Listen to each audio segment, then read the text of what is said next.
জগন্নাথ বিশ্ববিদ্যালয়ের শিক্ষার্থী ও শাখা ছাত্রদলের আহ্বায়ক কমিটির সদস্য জোবাইদ হোসেনকে হত্যার দায় প্রাথমিকভাবে স্বীকার করেছেন ওই ছাত্রী ও মাহির রহমান। এই হত্যাকাণ্ডের পরিকল্পনা করা হয় আরও 1 মাস আগে। অভিযুক্ত ছাত্রী ও মাহিরকে জিজ্ঞাসাবাদ শেষে এসব তথ্য জানিয়েছে পুলিশ।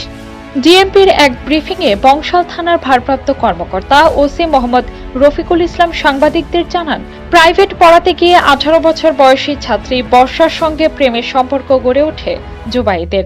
আর মাহিরের সঙ্গে আগে থেকেই ছিল প্রেমের সম্পর্ক। বর্ষা মাহিরকে বলে, জুবাইদকে না সরাতে পারলে আমি তোমার হতে পারবো না। সম্প্রতি জুবাইদের প্রতি আগ্রহ হারিয়ে ফেলেন ওই মেয়ে।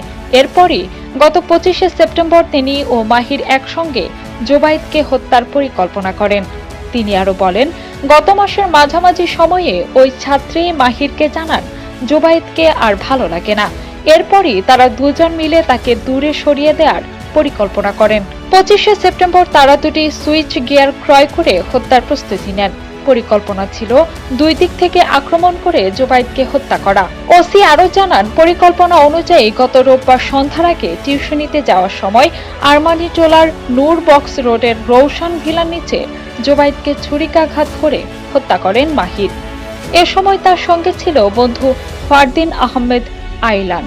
জুবাইদের অবস্থান সহ সার্বিক বিষয়ে সহযোগিতা করেন ওই ছাত্রী। Kazi Upoma Mim, desk report, the news portal.